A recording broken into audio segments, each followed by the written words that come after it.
Friends ನೋಡಬಹುದು ನಾವು ಇಲ್ಲಿ NPCI ವೆಬ್ಸೈಟ್ ಗೆ ಬರಬೇಕಾಗುತ್ತೆ. ಈ ವೆಬ್ಸೈಟ್ ನ ಲಿಂಕ್ ಅನ್ನು ನಾನು ವಿಡಿಯೋದ ಕೆಳಗಡೆ ಡಿಸ್ಕ್ರಿಪ್ಷನ್ ಅಲ್ಲಿಯೂ ಕೊಟ್ಟಿರುತ್ತೇನೆ. ನೋಡಬಹುದು ಫ್ರೆಂಡ್ಸ್, ಇಲ್ಲಿ ನಾನು ನನ್ನ ಮೊಬೈಲ್ ಮೂಲಕ ಓಪನ್ ಮಾಡಿರುವುದರಿಂದ NPCI ವೆಬ್ಸೈಟ್ ನ ಡೀಟೇಲ್ಸ್, ಸಂಪೂರ್ಣವಾದ ಡೀಟೇಲ್ಸ್ ಈ ತರ ಬರುತ್ತೆ. ನೋಡಬಹುದು, ಇದೇ ತರ ನೀವು ಕೂಡ ನಿಮ್ಮ ಮೊಬೈಲ್ ನಲ್ಲಿ ಓಪನ್ ಮಾಡಿಕೊಳ್ಳಬಹುದು.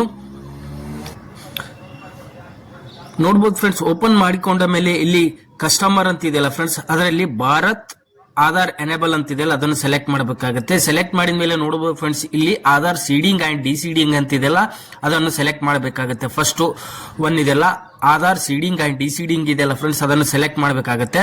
ಸೆಲೆಕ್ಟ್ ಮಾಡಿದ ಮೇಲೆ ನೋಡಬಹುದು ಫ್ರೆಂಡ್ಸ್, ಇಲ್ಲಿ ರಿಕ್ವೆಸ್ಟ್ ಫಾರ್ ಆಧಾರ್ ಅಂತಿದೆ. ನೋಡಬಹುದು ಫ್ರೆಂಡ್ಸ್, ಇಲ್ಲಿ ಆಧಾರ್ ಸೀಡಿಂಗ್ ಡಿಸೀಡಿಂಗ್ ಅಲ್ಲಿ ನೋಡಬಹುದು ಫ್ರೆಂಡ್ಸ್, ಇಲ್ಲಿ ಭಾರತ್ ಆಧಾರ್ ಸೀಡಿಂಗ್ ಡಿಸೀಡಿಂಗ್ ಅಲ್ಲಿ ನೋಡಬಹುದು ನಾವು ಇಲ್ಲಿ ಆಧಾರ್ ಸೀಡಿಂಗ್ ಡಿಸೀಡಿಂಗ್ ಅಂತಿದೆಯಲ್ಲ ಫ್ರೆಂಡ್ಸ್, ಅದನ್ನು ಸೆಲೆಕ್ಟ್ ಮಾಡಿದ ಮೇಲೆ ನೋಡಬಹುದು ಫ್ರೆಂಡ್ಸ್, ಇಲ್ಲಿ ನಮ್ಮ ಆಧಾರ್ ಕಾರ್ಡ್ ನಂಬರ್ ಹಾಕಿ ಕೆಳಗಡೆ ರಿಕ್ವೆಸ್ಟ್ ಫಾರ್ ಆಧಾರ್ ಅಂತಿದೆ. ಬನ್ನಿ ಫ್ರೆಂಡ್ಸ್, ನಾವು ಇವಾಗ ಇಲ್ಲಿ ನಮ್ಮ ಆಧಾರ್ ಕಾರ್ಡ್ ನಂಬರ್ ಹಾಕಬೇಕಾಗುತ್ತೆ.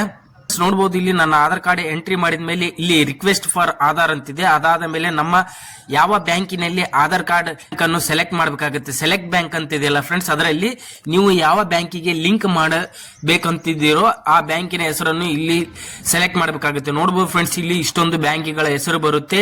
ನಿಮ್ಮ ಬ್ಯಾಂಕ್ ಖಾತೆ ಯಾವ ಬ್ಯಾಂಕಿನಲ್ಲಿದೆ ಆ ಬ್ಯಾಂಕ್ ಹೆಸರನ್ನು ಸೆಲೆಕ್ಟ್ ಮಾಡ್ಕೋಬೇಕಾಗುತ್ತೆ. ಬನ್ನಿ ಫ್ರೆಂಡ್ಸ್, ನಾನು ಇವಾಗ ನನ್ನ ಬ್ಯಾಂಕ್ ಹೆಸರನ್ನು ಸೆಲೆಕ್ಟ್ ಮಾಡ್ತಾ ಇದ್ದೇನೆ. ಅದೇ ತರ ನೋಡುವ ಫ್ರೆಂಡ್ಸ್, ಇಲ್ಲಿ ಸೀಡಿಂಗ್ ಟೈಪ್ ಇದೆ, ಫ್ರೆಶ್ ಆಗಿ ಅಥವಾ same bank with another account ಅಥವಾ from one bank to one bank. ಅದೇ ತರ ನೋಡಬಹುದು ಫ್ರೆಂಡ್ಸ್, ಇಲ್ಲಿ ನಾನು ಒಂದು ಬ್ಯಾಂಕಿನಿಂದ ಇನ್ನೊಂದು ಬ್ಯಾಂಕಿಗೆ ಆಧಾರ್ ಕಾರ್ಡ್ ಲಿಂಕಿಂಗ್ ಅನ್ನು ಸೆಲೆಕ್ಟ್ ಮಾಡ್ತಾ ಇದ್ದೇನೆ.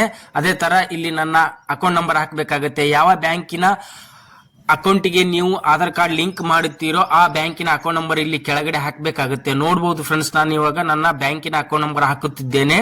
ಅದೇ ತರ ನೋಡಬಹುದು. ಹಾಕಿದ ಮೇಲೆ ನೋಡಬಹುದು ಫ್ರೆಂಡ್ಸ್, ಇಲ್ಲಿ ಎಲ್ಲ ಸರಿಯಾಗಿದೆ ಅಂತ ನೋಡ್ಕೊಂಡ ಮೇಲೆ ಇಲ್ಲಿ ಕೆಳಗಡೆ ನೋಡಬಹುದು ಫ್ರೆಂಡ್ಸ್, ಇಲ್ಲಿ ಚೆಕ್ ಬಾಕ್ಸ್ ಇದೆಯಲ್ಲ ಫ್ರೆಂಡ್ಸ್, ಅದನ್ನು ಸೆಲೆಕ್ಟ್ ಮಾಡಬೇಕಾಗುತ್ತೆ. ನೋಡಬಹುದು ಫ್ರೆಂಡ್ಸ್, ಇಲ್ಲಿ ಒಂದು ಚೆಕ್ ಬಾಕ್ಸ್ ಇದೆಯಲ್ಲ ಫ್ರೆಂಡ್ಸ್, ಅಗ್ರಿಮೆಂಟ್ ರೈಟ್ ಮಾಡಬೇಕಾಗುತ್ತೆ. ಇಲ್ಲಿ ನೋಡಬಹುದು ಫ್ರೆಂಡ್ಸ್, ಇಲ್ಲಿ ಅಗ್ರಿಮೆಂಟ್ ಒಂದು ಚೆಕ್ ಬಾಕ್ಸ್ ಇದೆಯಲ್ಲ ಅದನ್ನು ಸೆಲೆಕ್ಟ್ ಮಾಡಿಕೊಂಡು ಇಲ್ಲಿ ಒಂದು ಕ್ಯಾಪ್ಚರ್ ಕೋಡ್ ಇದೆ ಫ್ರೆಂಡ್ಸ್. ನೋಡಬಹುದು, ಇಲ್ಲಿ ಕೆಳಗಡೆ ಒಂದು ಕ್ಯಾಪ್ಚರ್ ಕೋಡ್ ಇರುತ್ತಲ್ಲ ಆ ಕ್ಯಾಪ್ಚರ್ ಕೋಡ್ ಅನ್ನು ಸರಿಯಾಗಿ ಹಾಕಿ ಕೆಳಗಡೆ ಸಬ್ಮಿಟ್ ಅಂತಿದೆಯಲ್ಲ ಫ್ರೆಂಡ್ಸ್, ಅದನ್ನು ಕೊಡಬೇಕಾಗುತ್ತೆ. ನೋಡಬಹುದು ಫ್ರೆಂಡ್ಸ್, ಇಲ್ಲಿ ನಾವು ಇವಾಗ ಸಬ್ಮಿಟ್ ಅನ್ನು ಕೊಟ್ಟ ಮೇಲೆ ಟರ್ಮ್ಸ್ ಅಂಡ್ ಕಂಡೀಷನ್ ಅಕ್ಸೆಪ್ಟ್ ಕೇಳ್ತಾ ಇದೆ. ಇಲ್ಲಿ agri and terms and condition ಅಂತ ಕೇಳ್ತಾ ಇದೆ. ನೋಡಬಹುದು ಫ್ರೆಂಡ್ಸ್, ಇಲ್ಲಿ ಕೆಳಗಡೆ ಕ್ಯಾಪ್ಚರ್ ಕೋಡ್ ಸರಿಯಾಗಿ ಹಾಕಿಲ್ಲದಿರೋದ್ರಿಂದ ಇನ್ವ್ಯಾಲಿಡ್ ತೋರಿಸ್ತಾ ಇದೆ. ಅದೇ ತರ ಬನ್ನಿ ಫ್ರೆಂಡ್ಸ್, ನಾನು ಇವಾಗ ಸರಿಯಾದ ಕ್ಯಾಪ್ಚರ್ ಕೋಡ್ ಹಾಕಿ ಸಬ್ಮಿಟ್ ಕೊಡ್ತಾ ಇದ್ದೇನೆ. ಓಕೆ ಫ್ರೆಂಡ್ಸ್, ನೋಡಬಹುದು ಇಲ್ಲಿ terms and condition I agree ಅಂತ ಕೇಳ್ತಾ ಇದೆ. ಅದೇ ತರ ನೋಡಬಹುದು ಫ್ರೆಂಡ್ಸ್, ಇಲ್ಲಿ ನಮ್ಮ ಆಧಾರ್ ಕಾರ್ಡ್ಗೆ ಯಾವ ಮೊಬೈಲ್ ನಂಬರ್ ಲಿಂಕ್ ಇರುತ್ತೆ ಆ ಮೊಬೈಲ್ಗೆ ಒಂದು OTP ಬರುತ್ತೆ. OTP ಅನ್ನು ಇಲ್ಲಿ ಎಂಟ್ರಿ ಮಾಡಬೇಕಾಗುತ್ತೆ. ಬನ್ನಿ ಫ್ರೆಂಡ್ಸ್, ನಾನು ಇವಾಗ ನನ್ನ ಆಧಾರ್ ಕಾರ್ಡ್ಗೆ ಯಾವ ಮೊಬೈಲ್ ನಂಬರ್ ಲಿಂಕ್ ಇರುತ್ತೆ ಅದನ್ನು OTP ಅನ್ನು ಇಲ್ಲಿ ಹಾಕಿ ಕನ್ಫರ್ಮ್ ಕೊಡೋಣ. ನೋಡಬಹುದು ಫ್ರೆಂಡ್ಸ್, ನಾನು ಇವಾಗ ನನ್ನ OTP ಅನ್ನು ಇಲ್ಲಿ ಹಾಕುತ್ತಿದ್ದೇನೆ.